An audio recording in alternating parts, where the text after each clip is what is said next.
However, there was one particular boy who did not have a fairy.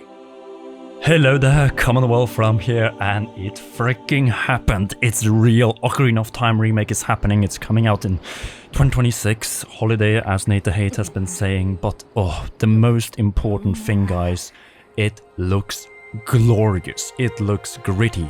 It looks Ocarina of Time. Not like some of the other suggestions that we saw before this reveal. It looks semi-realistic and also semi-cartoony, kind of like a blend of, realistic and cel-shaded Zelda. It looks like they're not just doing like a one-to-one recreation of the cutscenes either, because that's not how Link looked sleeping in his bed in Ocarina of Time 3D. So it looks like they're going to take some creative liberties there. But other than that, I was pretty just much like, really, that was it? 2026, but you're not going to show us any gameplay? Like, that's ultimately what I felt. It's not what I got. And I want to stop using, big respect to Cryzenx, but I want to stop using his footage in my videos and use real gameplay footage. Yeah, that's the thing. I feel like when it comes to this art style, because let's be honest, it's been the graphics that we have been focusing a lot on that in the build up to this reveal, and I feel like they absolutely nailed it. It feels like something that is very close to what Yianni Papazis an evolved really form of that art style when we think about it. So I can't wait to see this Link entering Castle Town, because based on the textures, based on the visuals, based on the reflections, particle and lighting effects, I feel like this is gonna be, well, it already is the best looking Zelda game of all time. So sorry guys for my voice, I've been sick the last 2 weeks, so a lot of the previous recordings have been before I got sick, so just keep that in mind. But what do you think about the art style, Joey? Do you think that this is the perfect blend of Cryzenx and Yianni Papazis?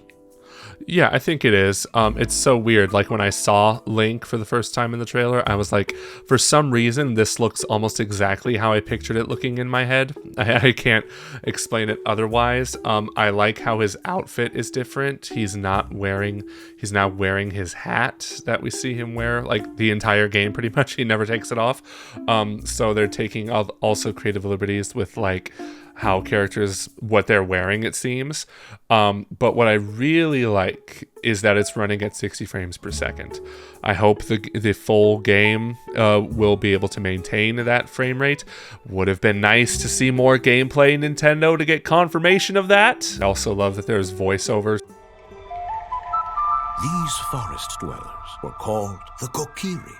So I think that implies that we're going to see more voiced dialogue in this game too. We heard a little narration of who Link is, and a little explanation on the Deku tree. I need to go back and listen to it again just to refresh my memory. But yeah, we can already hear and see a few implications on what they're going to be putting in this remake. Yeah, it's obviously the opening of the game before Link starts dreaming about, the threat of Ganondorf coming in, and Zelda riding out, and then waking up and meeting up with Zreo and starting the adventure pretty much. So I feel like this was what I would call a tease. It wasn't a trailer, it was something that just confirmed, hey, here it is, it looks as great as it could. Don't fear, we are not going in the Wind Waker direction. It is something more realistic than Breath of the Wild. And I feel like that is the perfect compromise. You don't make it too gritty, too realistic.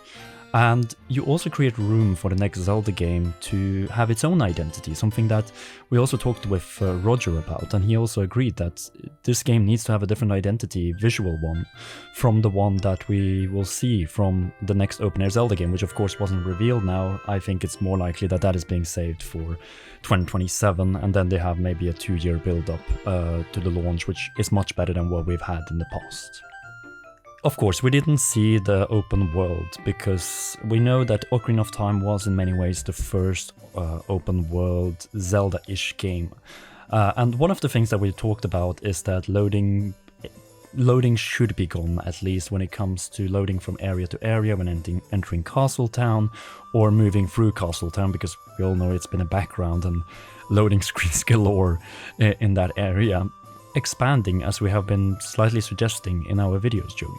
They're going to make a lot more changes than what's implied. I'm thinking more so November. I know that's the month that GTA 6 comes out, but Nintendo does not care. Nintendo does not see that game as a threat to their business because GTA 6 is not coming out on Switch 2. I'm just thinking that we saw the tapestry in the beginning, you know? The question is, where would that tapestry be? I'm thinking Hyrule Castle. That could be a hint that we can actually explore inside Hyrule Castle as well. I feel like it's just logical to make these places more lived in. So Castle Town and Hyrule Castle, where you were just roaming around in the gardens, and finally the courtyard before being sent out. I see a perfect opportunity to allow you to actually run around in the castle itself. So much mystery, and Ocarina of Time has always been a game of mysteries. It's why you can theorize about this game still in 2026, and we'll probably get some new lore. Just so much potential outside of just the graphical art style. Potential dual analog camera controls, which, let's be honest, it's a given. It will happen because 3D Zelda has been applying this to pretty much every game, even Skyward Sword. I think that this is going to once again become the best Zelda game of all time, because we know this game has great pacing,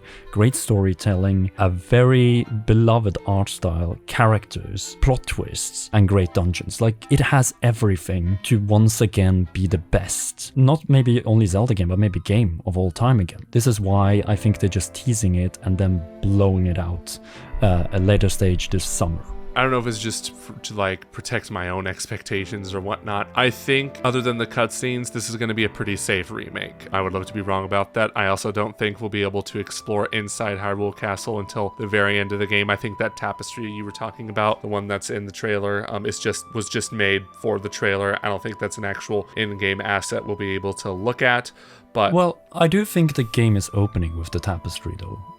And that is how they're introducing Link in this game, where he starts having his nightmare and then Navi comes flying in. And good we have the Cryzenx footage, because then we can actually show you how it might look, but it's gonna look even better than this. That's what makes me so happy. We got to actually see more than just the title and year. We actually got to see the in-engine graphical art style, and oh my god, what a relief. I've been so afraid before this reveal, Joey, that because this decides everything. It decides how a future Majora's Mask remake is going to look. And it also could be a hint of what to expect of the next Zelda game. Even if we could get a third Hero of Time game, because this is a new beginning. It's just like with Final Fantasy VII Remake. This actually looks better than Final Fantasy VII Remake. That's the crazy part about this. Yes, sure, this might be a cutscene, so the actual gameplay might look slightly different. But with Zelda, usually it's very seamless. It's not a big difference between cutscenes and gameplay. So I expect this game to also in gameplay look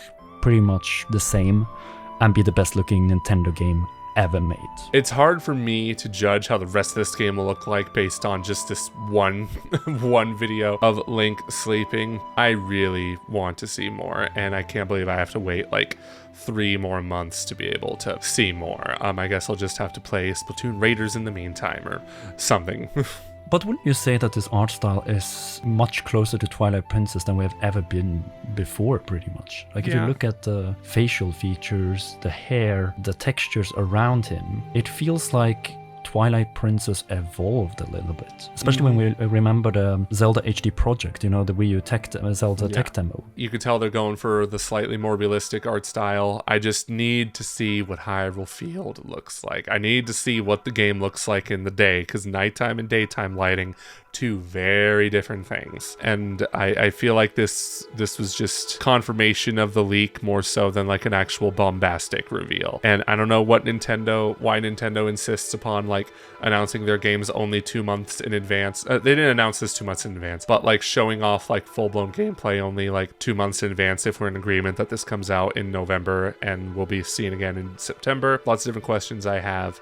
I know it sounds like I'm complaining a lot. I wish this satiated me more than it does. And right now it just makes my anticipation tingle even more. And I know that's what Nintendo wants, but I still don't like it. That's the good thing. We have positives and negatives. I'm the positives. You bring in the few negatives. That keeps this realistic, because it's real and it's vibrant. It's colorful, but it's also realistic. And that's exactly what Ocarina of Time has always been. And we can't wait to see more. Anyway, thank you so much everyone for watching this first post reveal of Ocarina of Time remake video. You can hear we are over the moon.